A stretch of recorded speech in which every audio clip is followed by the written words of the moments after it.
I keep my goals to myself, cause whenever I share it with folks, they get a look upon their face and their memory floats to a time where their goals and the stars. AEW Revolution is over and done with.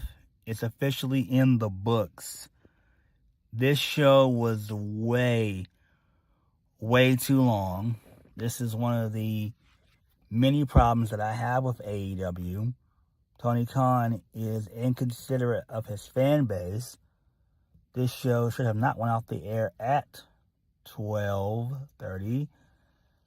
This show should have really went off the air at about maybe 11, or at best 11:15.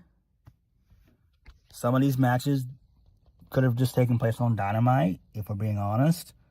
That's what some of these matches felt like. But it is what it is. Now, we did get a debut, and we got several returns. So Kenny Omega is back. Apparently he's back. Will Ospreay is back. Edge and Christian, they are back. So that's interesting there. And our debut was Ronda Rousey. Yes, Ronda Rousey. She is now all elite. Same thing with Mystico. Mystico is now all elite. So, there's that. All right, let's go ahead and get into the show. So, I did not watch the 0 hour. However, portions of the 0 hour main event spilled into the start of the show, which was the 21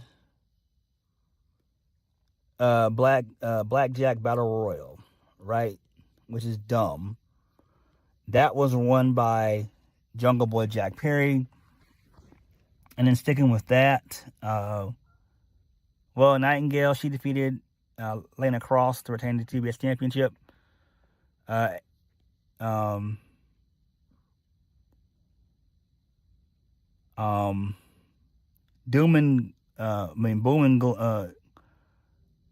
Boom and Doom, they won their match. So who really cares about that? And that was it. So whatever. I don't care about any of this nonsense. AJ Boom. So, Big AJ Boom. Whatever. Who gives a shit? I don't care.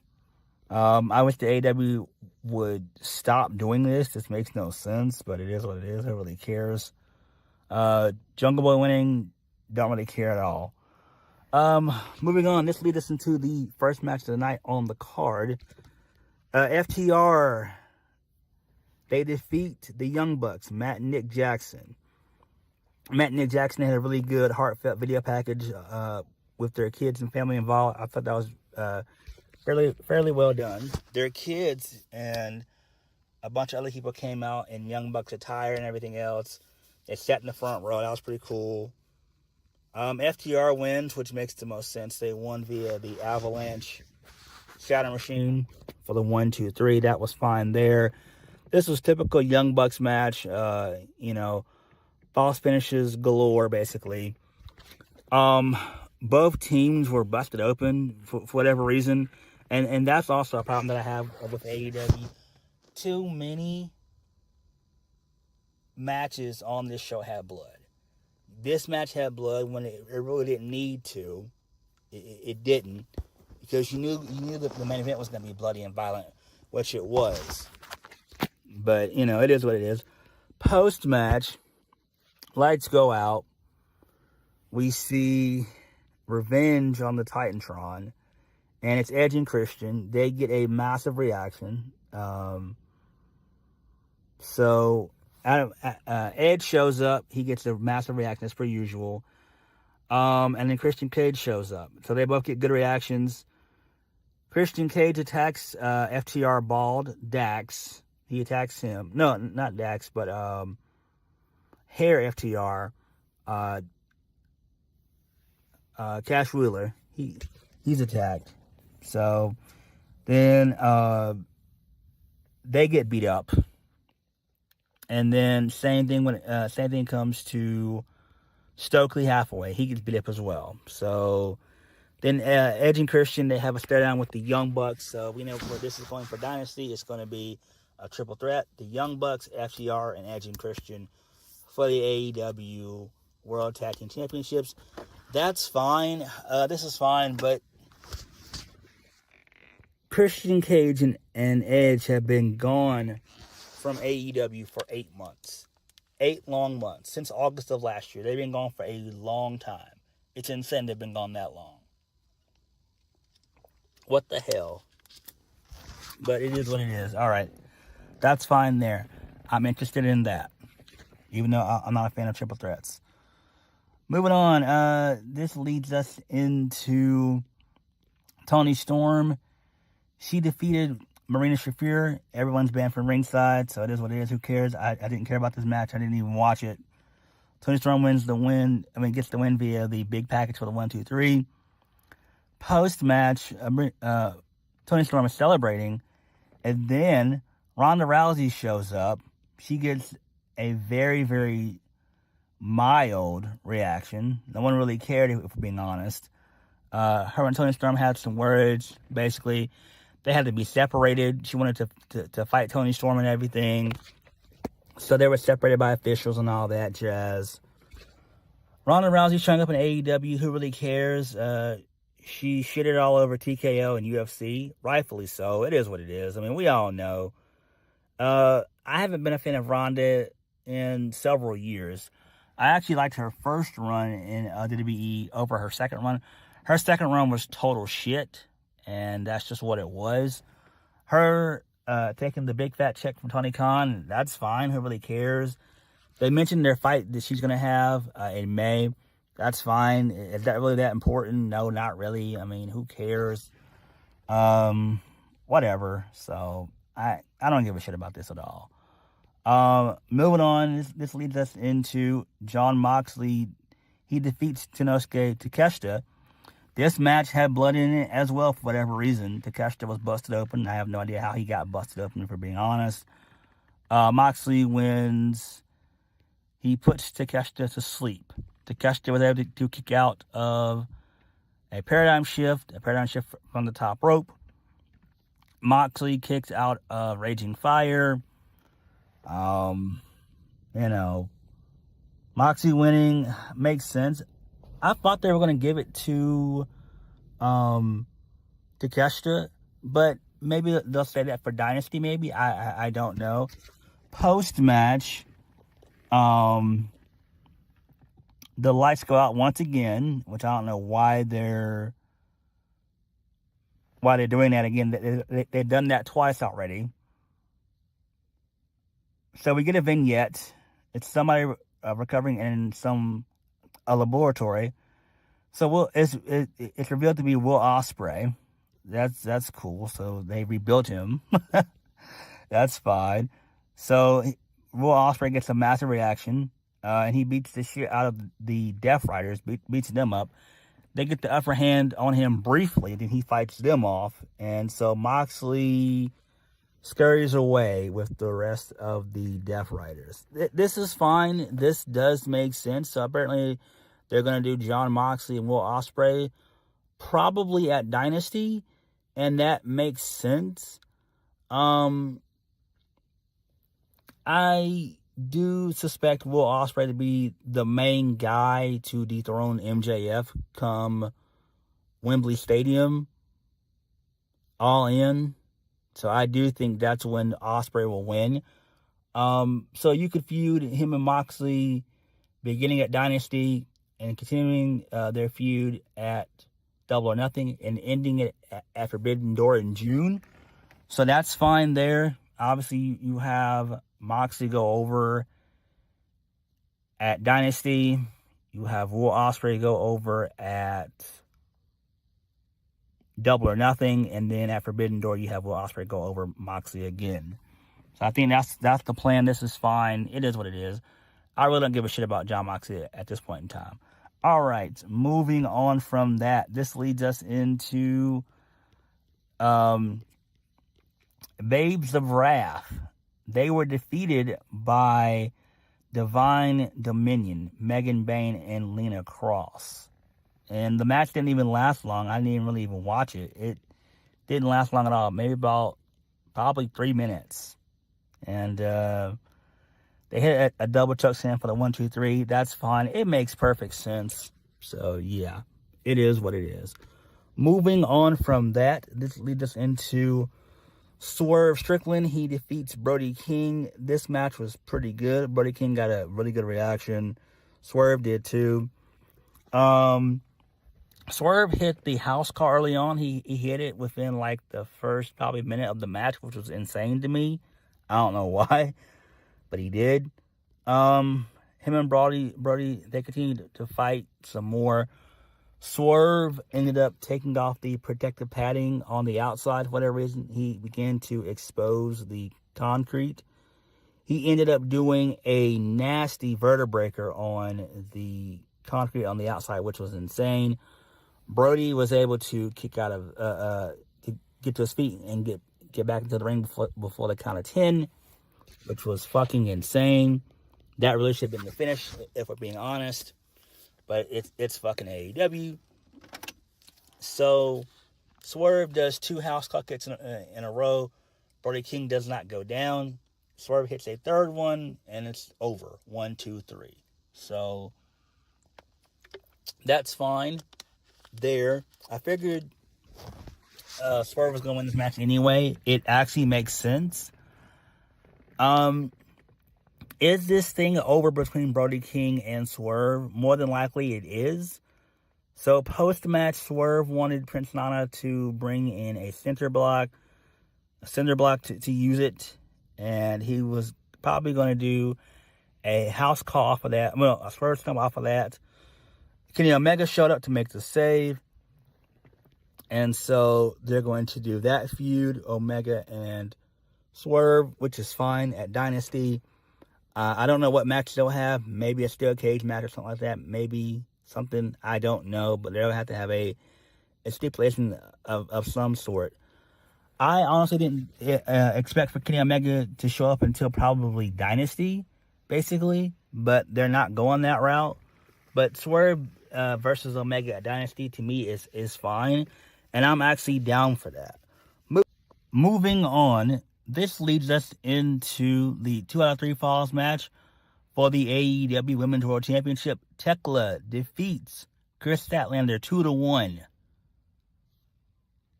in a pretty okay match. This match felt like it could have taken place on Dynamite. So Tekla got the first fall. She used her attire belt in this match. The referee caught her and everything. He was going to DQ her. She ended up rolling up Chris Statlander for the first fall. The second fall was won by Chris Statlander. She showed her strength in this match. She ended up doing throwing Tekla around the barricade a couple times, which was nice. I dug that. She got the win, the second win via a Saturday Night Fever, so that's fine. And then the third fall goes to Tekla. She won the match via 2 stomps, so that makes sense. And Tekla remains AEW Women's World Champion. Okay, that's fine. I'm a big fan of Tekla. She's great. She's excellent. I love her. But what do you do with Chris Statlander? That's the big question. Rumor has it that sometime this year, her contract is up with AEW. I'm hoping that Chris Statlander, even if Tony Khan offers her a massive deal which she can't refuse, I hope that she moves on to greener pastures and goes to either TNA or WWE. It's time. Chris Statlander needs a new change of scenery. She's been in AEW since its inception, and I feel that she's ran her course. There's nothing more that you can do with Chris Statlander. If she signs with AEW and she stays there, what do you do? What do you do? She'll be locked down to probably another 3-year deal.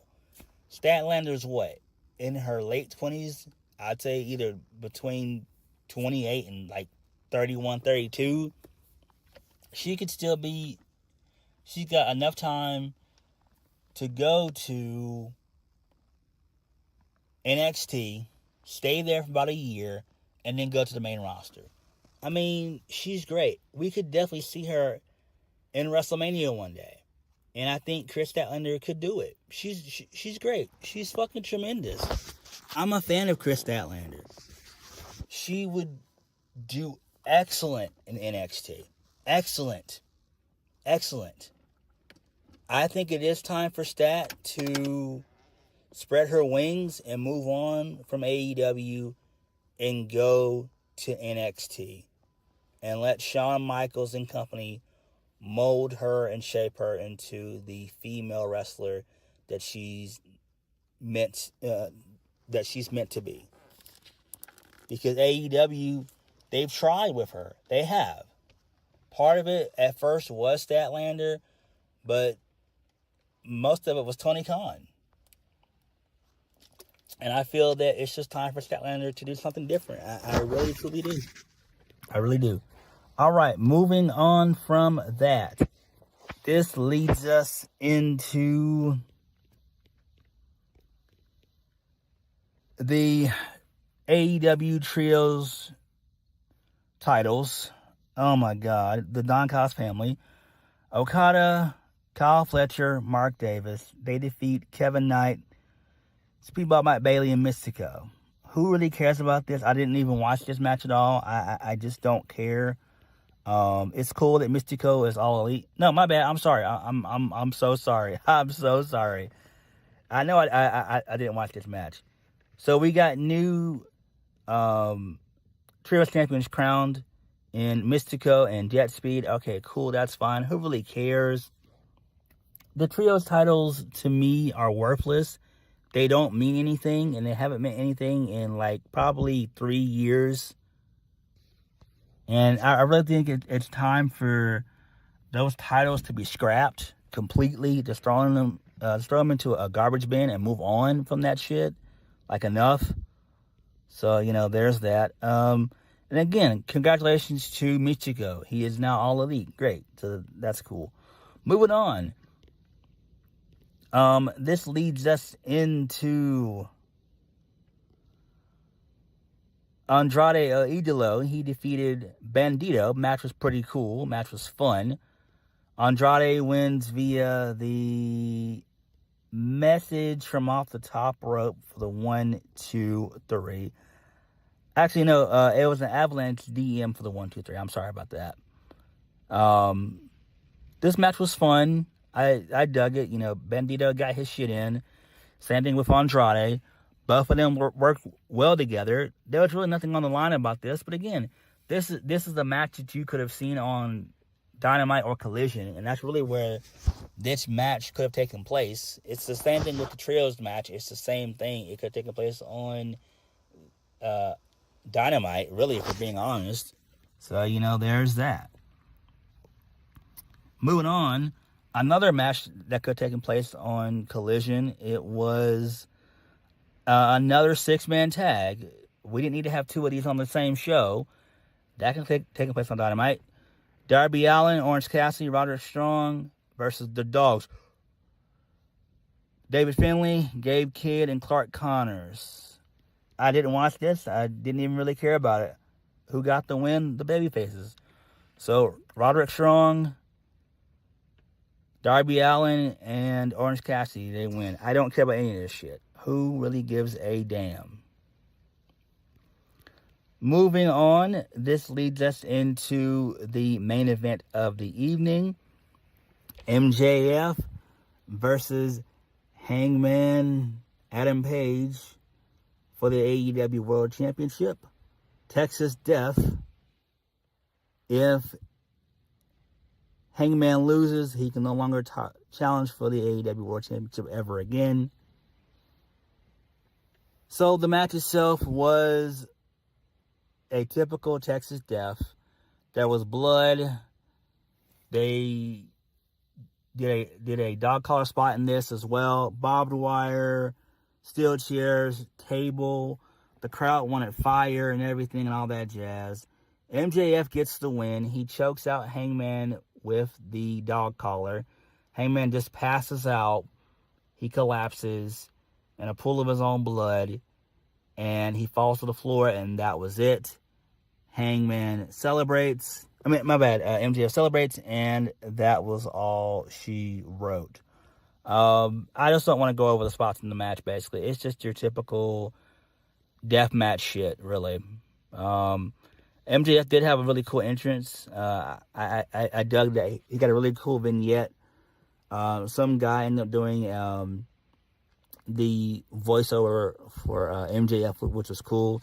He took a piss on a piece of wood that said, "Here lies Hangman Adam Page." I thought that was kind of funny, I guess. So, there is that.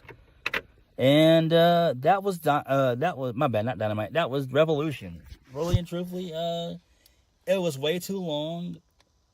We got several returns, which is good.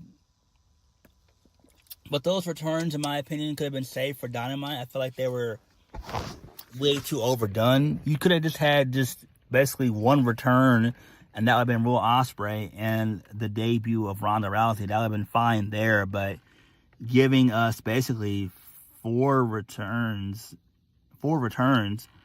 Edge and Christian, Kenny, and Will Ospreay, to me, that's a little bit too much if you ask me, but it is what it is, though, at this point, so whatever.